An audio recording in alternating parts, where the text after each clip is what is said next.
What are we drinking today? Hello, this is Flurry Moon. Welcome back to Flurry Sun. Today is the day, okay? I am going to show you guys how I do my two current favorite coffees at home, no coffee machine needed, and I promise you this will taste better than any coffee shop you go to. I know that's kind of a bold claim, but you're gonna have to trust me on this. These two coffees that I've been obsessed with are an iced can you tell I haven't had coffee yet? I can't even like form a sentence right now, but I'm gonna show you guys how to make my iced cherry vanilla latte and my iced cookie butter latte. These have been my go-tos. I have been going like back to back between the both of them. They're so freaking good, and you know what? I'm just gonna shut up and start. So, well, actually, no, I'm not. So I'm gonna be making the syrups from scratch. So you don't have to be as extra as me, and typically I wouldn't, but I've been getting really into making my own coffee syrups. So I'll explain how to make them easier if you don't wanna like go to your stove, you know, and like make a syrup from scratch. But I highly recommend doing so because they definitely come out better. So I'm gonna start with the cherry vanilla latte. So let's just move you over here. And if you can't see what's going on, then oops. Okay, so for the cherry vanilla latte, you're gonna need frozen dark sweet cherries, or they don't have to be frozen. It's just like way easier to me. You're probably gonna want them to be pitted because like, I'm not gonna like sit here and pit cherries, like please. And these are also really easy because you barely need any freaking ingredients. I need coffee so bad. The cherry vanilla latte is literally cherries, sugar, and water. So, cup of cherries. I think I'm gonna do a half cup of sugar, but you can probably do a full cup if you want it sweeter. I might do a bit more than half a cup. Oh, that's good. Like I did like a little bit more than a half cup. And then 1 cup of water. So we're gonna do probably on low medium heat. So we're just, I don't know why I need to show you this. You can't even see it, but I'm just stirring it. No fanciness really here. The only thing I might do is like kind of mash them a bit, but this we are gonna strain. We don't want like cherry chunks in our drink. Unless you do, that's great for you. And this we're just gonna store in the fridge in mason jars. You can use anything, but that's what I'm gonna use. And this, I feel like I stir it for probably less than 10 minutes. I don't really know. Do you guys like my shirt? I just thrifted it, but I kind of cut it and it's a bit kind of fucked up looking now. I cut it way too wide around the neck, so I'm just kind of like stuck with it like this. But I'm trying to like gaslight myself into like thinking it looks good. Oh my god, I thought I wasn't recording for a second. I was about to flip. So I'm just gonna take it off the heat now. I think it's only been like 5 minutes or something, but I don't think it really needs that much longer. I'm gonna kind of mash the cherries a little bit, so I just have this thing. Oh wait, I think we have, wait, hold up. I have something better over there. This like little mashing thing. I'm just gonna want it to cool down, and then I'm going to add some extracts. So I'm gonna do vanilla extract and almond extract. The almond extract is optional, but I feel like it really elevates it. So if you're like allergic to almonds and stuff, like definitely don't use it. You don't need me to tell you that, I'm sure. But I would definitely do the vanilla extract. Oh my god, maybe I won't even be able to do it. I don't hear shit in here.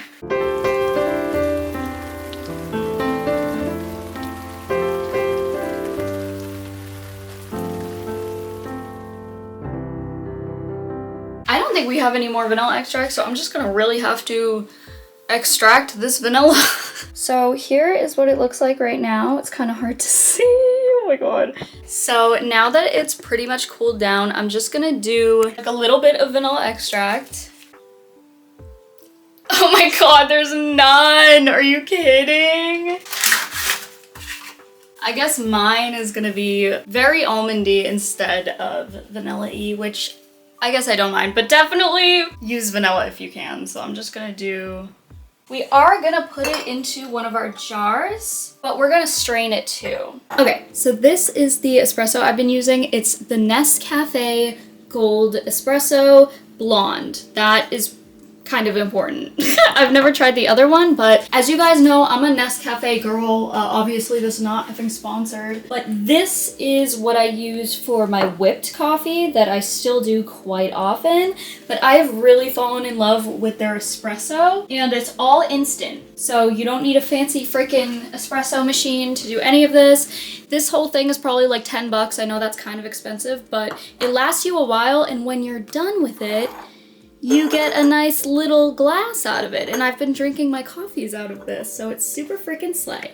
So we're gonna start with the ice, because I like a lot of effing ice, okay? I like ice cubes along with crushed ice a lot. So if you have like one of these things, like I filled the tray, right? But then last night I poured a lot of water in at the bottom of here, and you can see it's all kind of like solidified down here, and I just throw it on the ground a few times carefully, because if the cap flies off and a freaking ice cube flies at your eye, I'm not responsible, okay? Don't blame me, please. Just be really careful, don't drop. Here, I'll show you.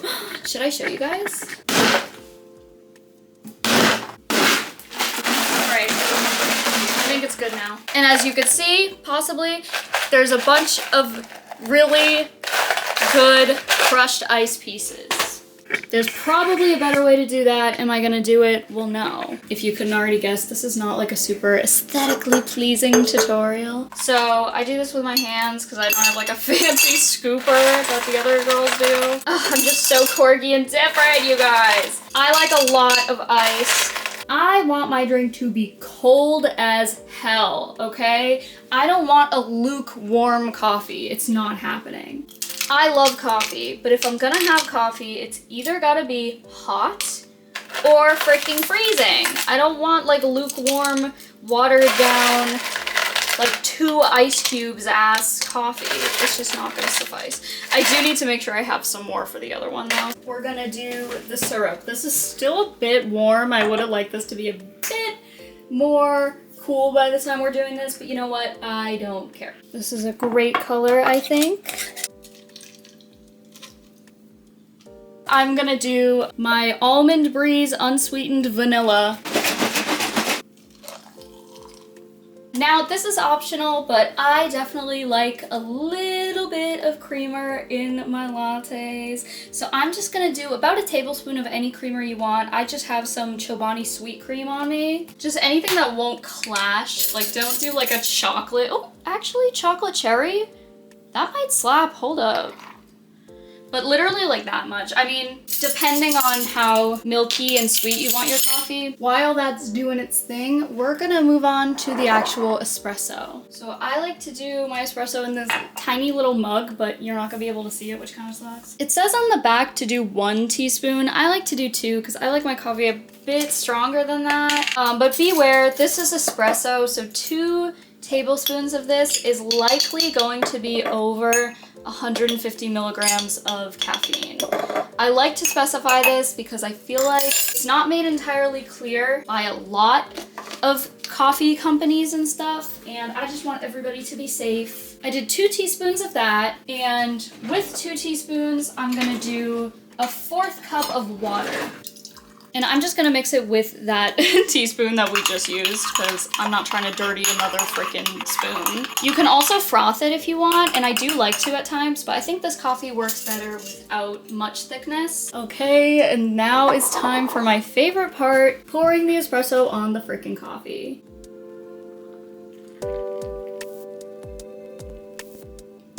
Like, are you kidding right now? Okay, I might have gone a bit crazy with the syrup. There's a lot of it down there, but how pretty is that? Look at me trying to get every ounce of espresso into this freaking— Get in there!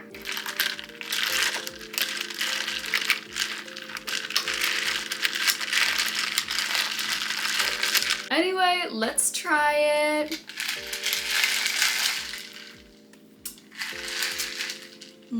So effing good. It's like the perfect mix of sweet and strong, but not too strong where you'll like freaking die or something. It's so good, and I feel like it's so much better than like most coffee shops I've been to, because I feel like coffee shops always have, even like the chains like Starbucks and Dunkin', like I feel like at times there's always like a weird taste to their coffee, like the weird aftertaste, right? But this just doesn't have it, and it tastes like high quality. Like it tastes like what coffee should taste like. And I think if you've always had trouble with your coffee and you're like, why is it tasting like shit? I highly recommend trying it out this way.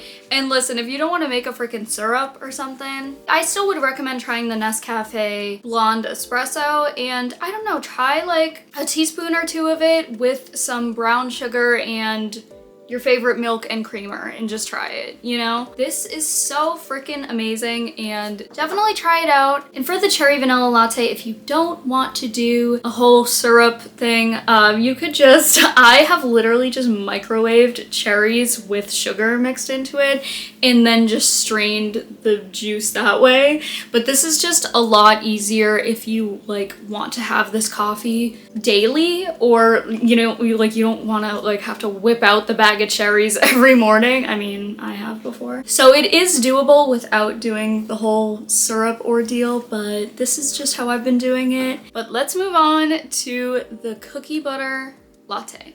I'm so tired.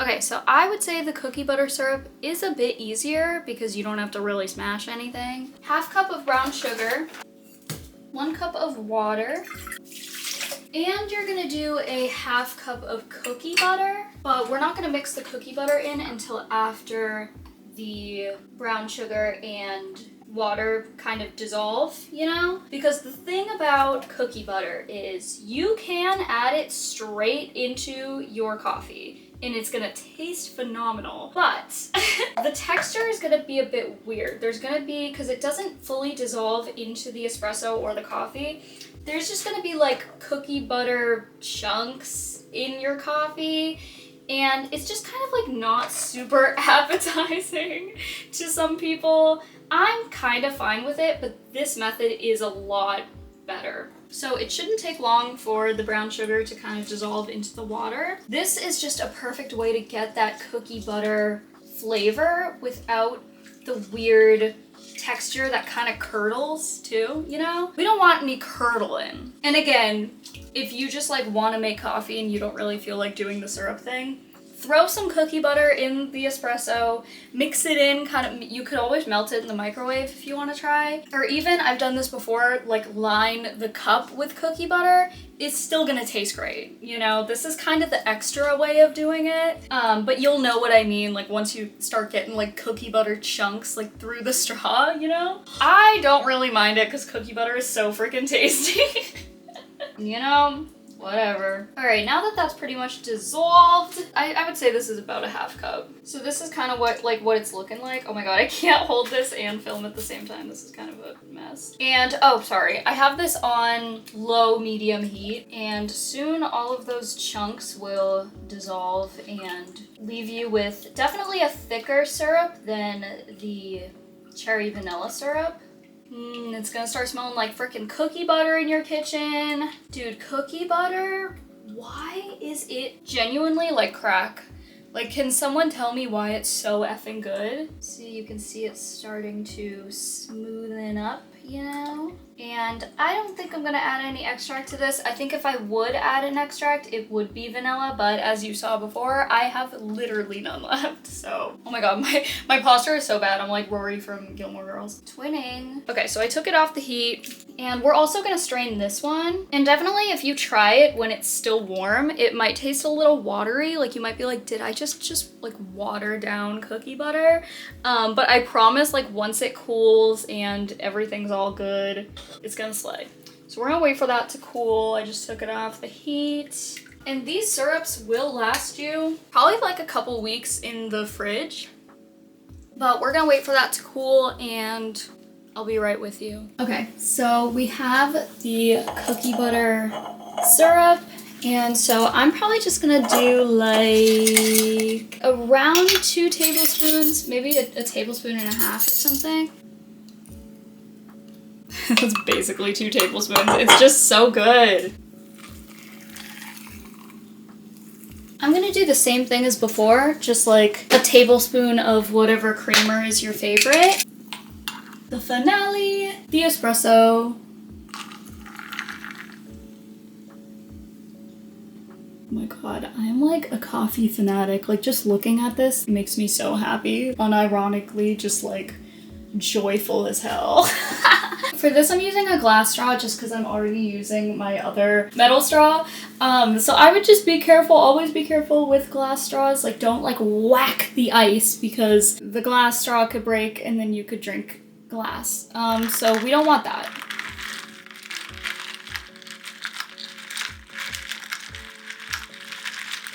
And look at her. So now we're just gonna do one final taste test. This is the cookie butter latte. She's so beautiful.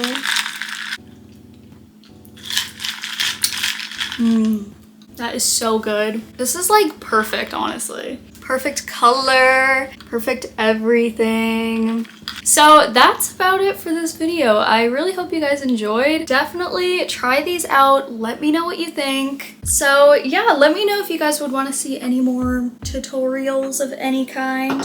I've been wanting to try different coffee flavors and I'm gonna test those out and let you guys know what I think is the best. And yeah, I love you guys so much and I'll see you soon. Bye!